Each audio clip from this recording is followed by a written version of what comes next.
Boas, meus queridos e minhas queridas, vamos lá, vamos de novo, liquidamos o legislativo, vamos seguir para o executivo. Então, primeira coisa, executivo, definição. O executivo é o órgão monocrático exercente de poder que tem por função típica administrar a coisa pública mediante a aplicação da lei, né? Já falamos inclusive do princípio da legalidade para o executivo num outro vídeo aí. Ele é um órgão monocrático, ele é um órgão de um homem só, né?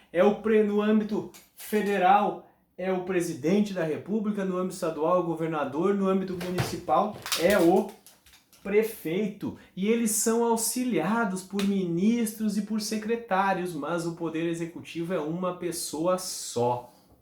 Outra coisa, previsão, lá no artigo 76 a 91 da Constituição Federal, órgão então exercente de poder que tem por função típica administrar a coisa pública, né? E por função atípica ele inova a ordem jurídica mediante a edição de medida provisória e de decretos regulamentares ou decretos autônomos em algumas hipóteses, e ainda ele julga o contencioso administrativo. Outra coisa, sistema de governo brasileiro.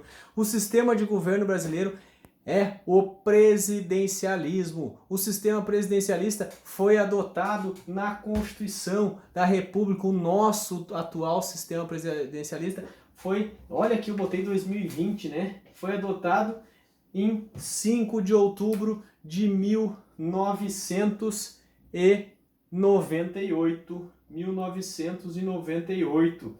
E ele foi reafirmado em um plebiscito em 1993, que o povo foi consultado para ver se queria o presidencialismo ou o parlamentarismo, e lá em 93 o povo disse, não, nós queremos o presidencialismo, tá bom? Pergunto para vocês, o presidencialismo é uma cláusula pétrea em nossa Constituição? Poderemos adotar um parlamentarismo? Olha, não tem uma opinião, não existe uma posição formada, né? Mas eu acredito que prevalece que é uma cláusula pétrea, porque foi uma escolha do Constituinte 88 e o povo em 1993 ratificou essa escolha, né? Não teria como agora nesse momento vir a discutir novamente o assunto. E ademais, se modificarmos para o parlamentarismo, que nós vamos ver na sequência, vai acabar esvaziando o executivo, porque parte das funções do executivo passarão para o primeiro-ministro que está lá no legislativo, e isso acabaria alterando a configuração dos poderes estabelecidos na Constituição. E lembro lá no 60, parágrafo 4º, que a forma da separação dos poderes é uma cláusula pétrea. Tá? Fica aí, pesquisa, vocês podem pesquisar sobre o assunto. Então foi adotado em 5 de outubro de 1998 e reafirmado em 93. Olha só, um breve período da história brasileira, em 1946, houve o parlamentarismo. Por pouco tempo houve o parlamentarismo já no Brasil. Diferença de presidencialismo e parlamentarismo.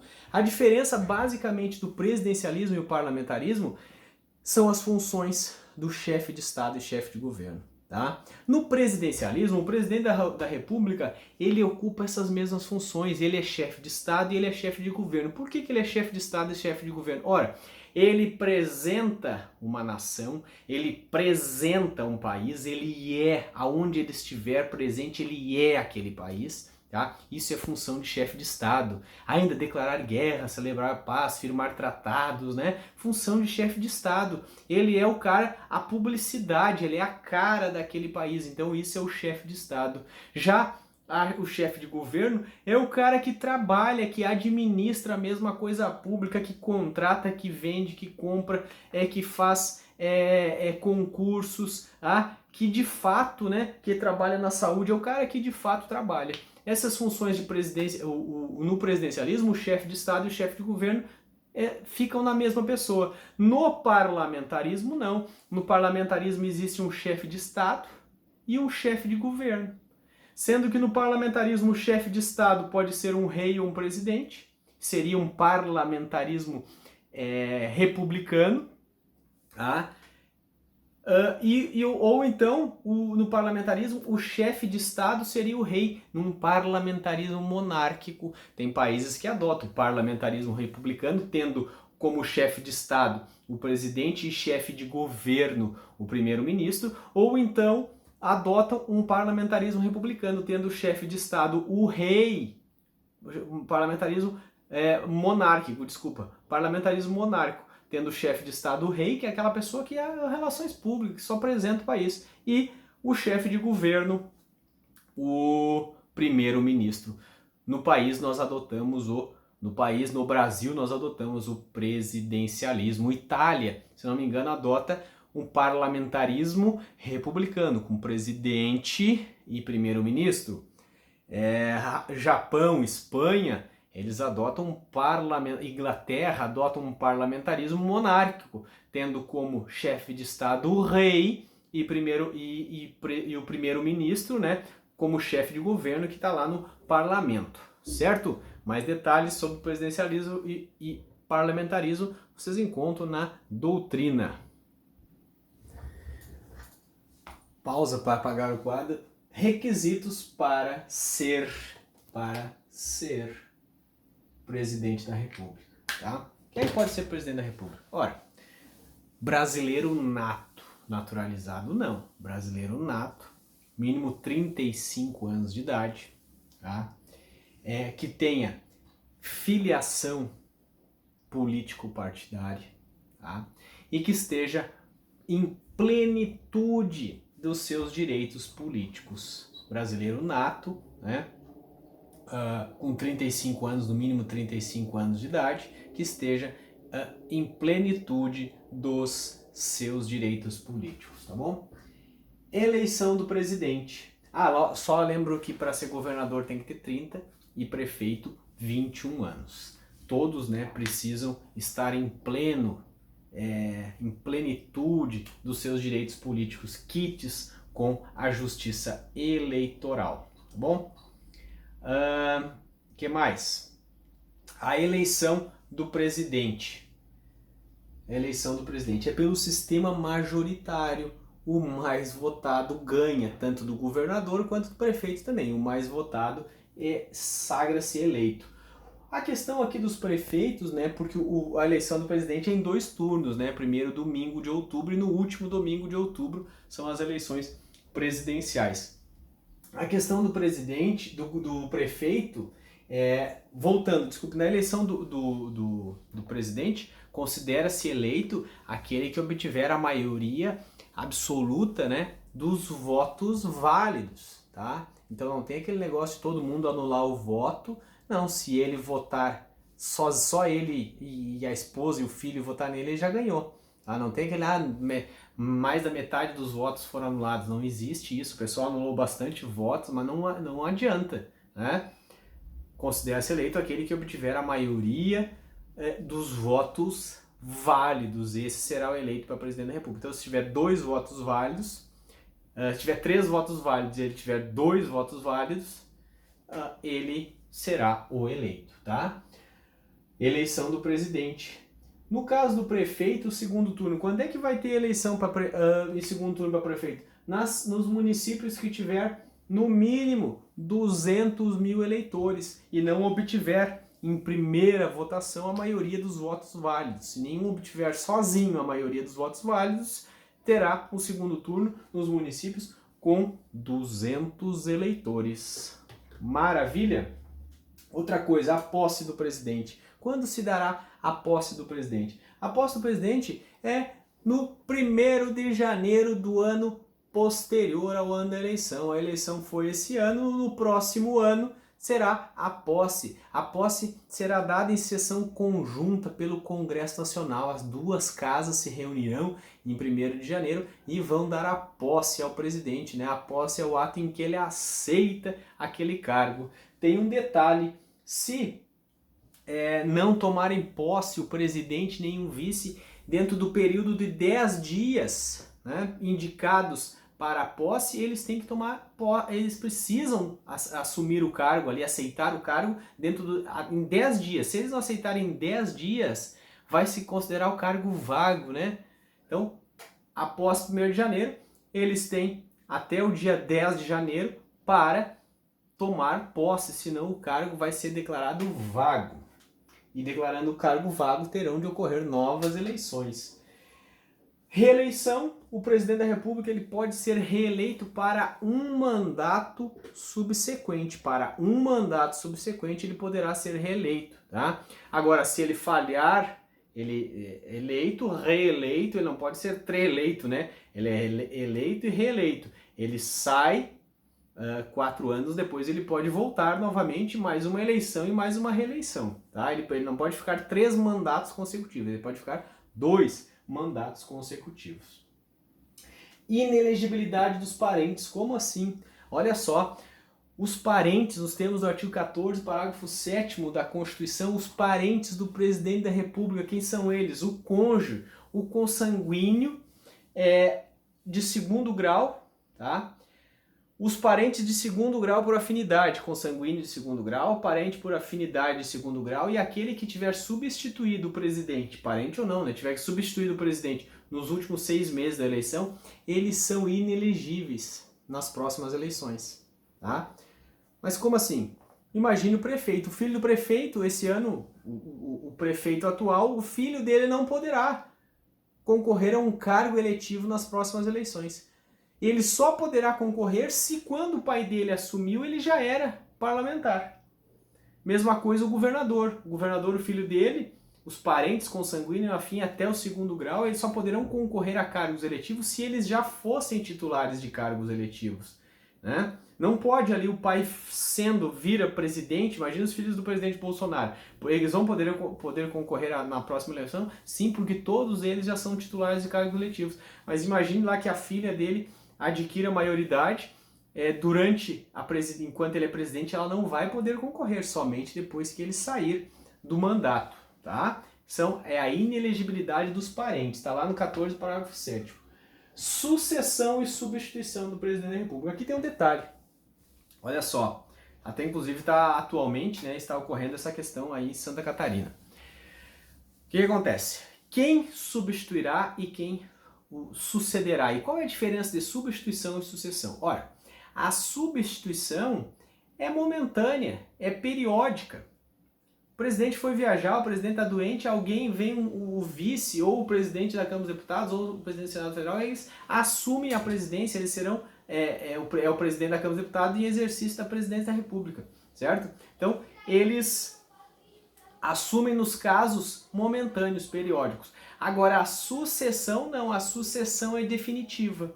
E só quem sucede o presidente da República é o vice-presidente da República. Os demais, naquela linha de sucessão, na linha de substituição, tem uma linha no artigo 80 da Constituição, faz lá, substitui o presidente nas suas ausências, o vice, o presidente da Câmara dos Deputados, o presidente do Supremo Tribunal Federal. São essas 3 pessoas que vão assumir. Tá? Só que se por acaso vagar o cargo, o presidente morreu ou foi impeachmentado, assume o vice. Ah, mas o vice também morreu ou foi impeachmentado. E daí assumirá a presidência. Ele não assumirá de forma definitiva. Só quem assume de forma definitiva é o vice-presidente. Mesma coisa isso para o governo e para os municípios você translada também com base no princípio da simetria constitucional. No caso que vagarem os cargos de presidente e de vice, o presidente da Câmara dos Deputados vai assumir a presidência e ele vai ter que convocar eleições. Se essa vacância, essa dupla vacância dos cargos do primeiro escalão ocorrerem nos 2 primeiros anos do mandato, o presidente da Câmara dos Deputados ou o presidente do Supremo Tribunal Federal que assumirem a presidência da República convocarão eleições diretas em 90 dias. Tá? Nos 2 primeiros anos do mandato, convoca eleições diretas em 90 dias. Se for nos 2 últimos anos do mandato, e daí as eleições serão indiretas, é o próprio Congresso Nacional que vai eleger um presidente. Tá? Não nós, mas os nossos representantes que elegerão o presidente se houver a dupla vacância dos cargos, né, de presidente e de vice-presidente da República no segundo ano, a partir do segundo ano do mandato, tá? Ou seja, no início do terceiro ano do mandato, tá bom? Lembro aqui também que o eleito é o chamado mandato tampão. O eleito, ele vai, direta ou indiretamente, nessas hipóteses que vagarem os cargos de presidente e vice, o eleito ele vai assumir ele vai ficar no cargo naquele período, só vai completar os 4 anos das pessoas que vagaram o cargo, tá? É o chamado mandato tampão. Para liquidar a fatura aqui, então, hipóteses de perda do cargo do presidente da República. Quais são as hipóteses em que haverá perda do cargo? Então, caso de impeachment, né, se ele for declarado, se ele for afastado do cargo em razão de crime de responsabilidade, embora a Constituição fale crime de responsabilidade, na verdade não é um crime, né, porque crimes são aquelas condutas cuja lei estabelece como reprimenda uma pena privativa de liberdade. E no caso, os crimes de responsabilidade, previstos lá no artigo 85 da Constituição e na Lei 10.79 de 50, não tem ali a pena privativa de liberdade como a sanção, como a reprimenda. Né? A reprimenda pelo crime de responsabilidade é a perda do cargo e a inabilitação para o exercício de função pública pelo prazo de 8 anos. Então, impeachment, hipótese de perda do cargo, impeachment, também condenação criminal proferida pelo Supremo Tribunal Federal. Outra hipótese, se o presidente nem o vice tomarem posse na data marcada pelo Congresso Nacional, né, e nos 10 dias subsequentes a essa data marcada, também haverá a perda do cargo, os cargos serão declarados vagos. Se ele se ausentar do país, o presidente e o vice se ausentarem do país por mais de 15 dias, ou o presidente ou o vice, aquele que se ausentar do país por mais de 15 dias sem autorização do Congresso Nacional, será considerado o cargo vago, terá a perda do cargo se algum deles, né, o presidente, se afastar do país por mais de 15 dias sem autorização do Congresso Nacional, o cargo de presidente será declarado vago, será declarada a perda do cargo. Atribuição ou atribuições, né, que são diversas do presidente da República. Então lá no artigo 84 da Constituição, as atribuições do presidente da República, tá bom? São diversos incisos no 84, quer ver? São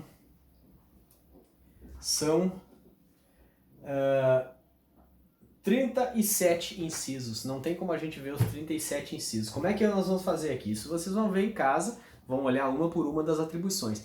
Mas eu divido essas atribuições em grupos. O presidente tem atribuições relativas à nomeação de pessoas. O presidente da República ele tem atribuições relativas atribuições legislativas e ele tem atribuições de ordem pública e ainda atribuições de relações internacionais. Vamos ver exemplos. Olha lá, o presidente da República, ele nomeia os ministros de Estado, ele nomeia os comandantes das Forças Armadas, atribuições relativas à nomeação.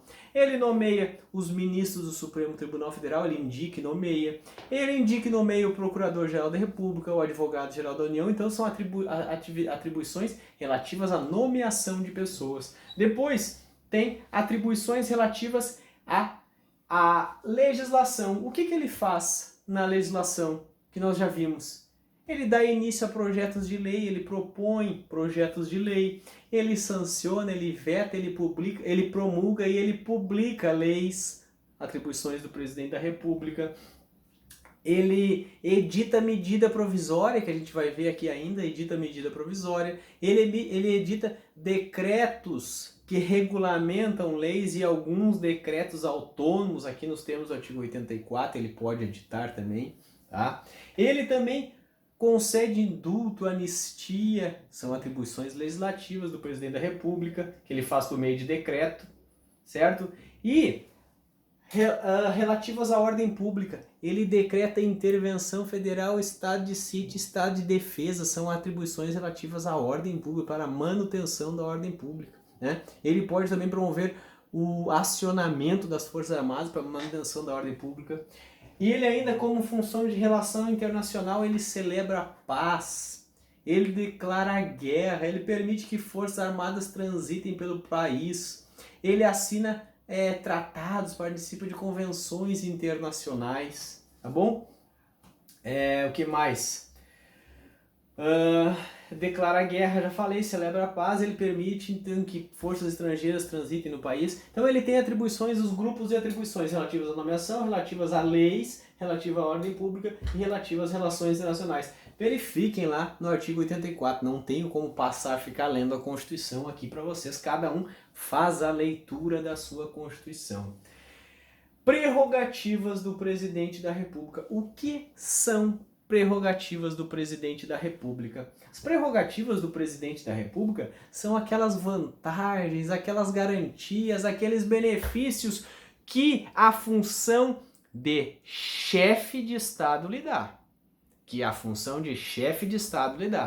Então não venham querer, alguns estados querem passar essas prerrogativas para os seus governadores. Não.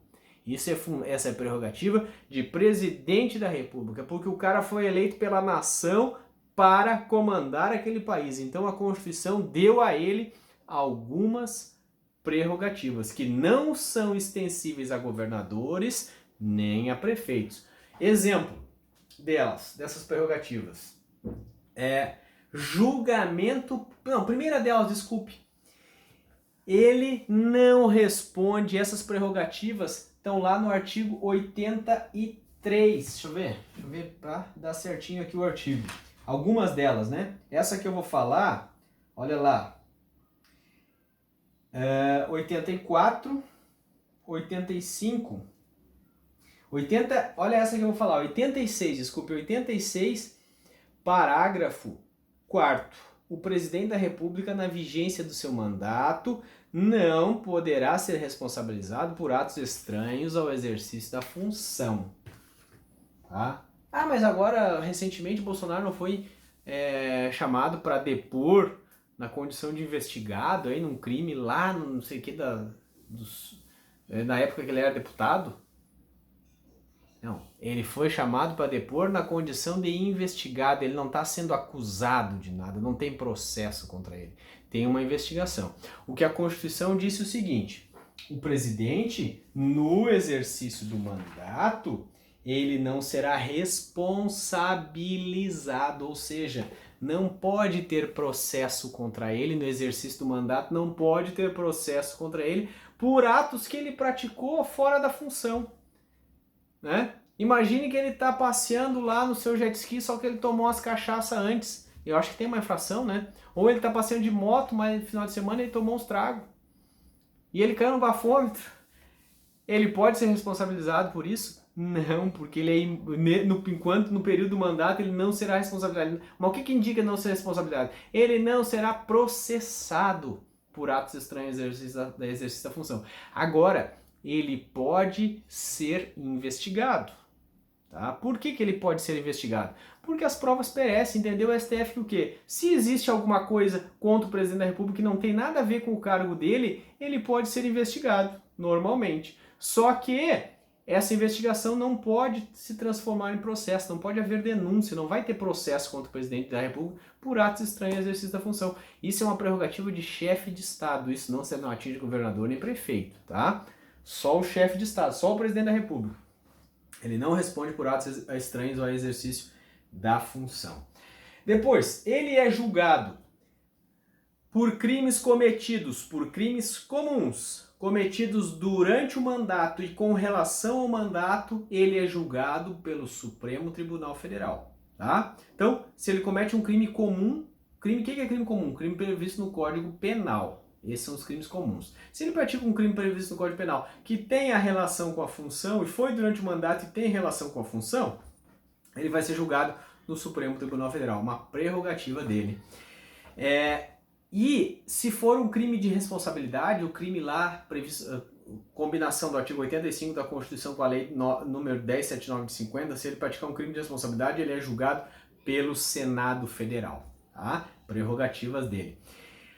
Previamente ao julgamento, ele tem outra prerrogativa. Um juízo de admissibilidade da acusação promovida pela Câmara dos Deputados. Então, toda vez que o presidente for acusado de crime comum ou de crime de responsabilidade, por atos praticados no exercício da função e com relação ao mandato, toda vez que ele for acusado de um crime praticado com relação à função durante o período do mandato, existirá um juízo prévio de admissibilidade da Câmara dos Deputados. A Câmara dos Deputados que vai verificar se pode ou não prosseguir aquilo ali.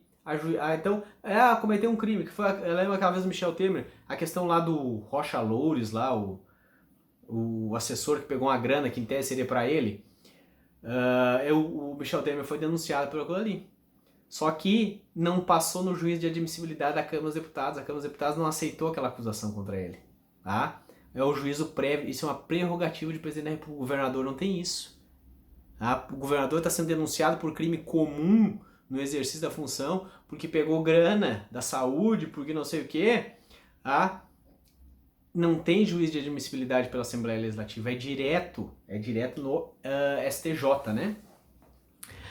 Então, o presidente da República, ele, no exercício da função, ele tem essa prerrogativa de ter um juízo de admissibilidade nas acusações com relação a crimes comuns e crimes de responsabilidade, juízo de admissibilidade esse feito pela Câmara dos Deputados. Depois, ele tem de direito de voltar ao cargo no período de passados 180 dias. Iniciou um processo contra ele e ele foi afastado do cargo. Iniciou um processo de impeachment contra ele e ele foi afastado do cargo. Se esse processo não for julgado em 180 dias, ele tem direito de voltar ao cargo, tá? Se não houve julgamento no período de 180 dias. Outra prerrogativa do presidente da República é que ele é o chefe supremo das Forças Armadas. Beleza, galera? Essa parte do executivo foi essa. Teremos mais ainda sobre o executivo, temos que falar de medida provisória e ainda temos que falar mais alguma coisa sobre impeachment, certo? Voltaremos daqui a pouco. O que mais? Deixe o seu like, se inscreva no canal e ative o sininho, igual diz a Maria Clara e o Benício. E outra coisa, essa aula também está no podcast. Você pode ir para academia, correr, fazer suas atividades físicas, passear no seu carro, ouvindo a aula de Direito Constitucional. No podcast O Nosso Direito Constitucional, que está disponível aonde? Está disponível em todos os agregadores de podcast, exemplo do Spotify, do Deezer, do Google Podcast, do Castbox, lá não sei, tem uns quantos lá.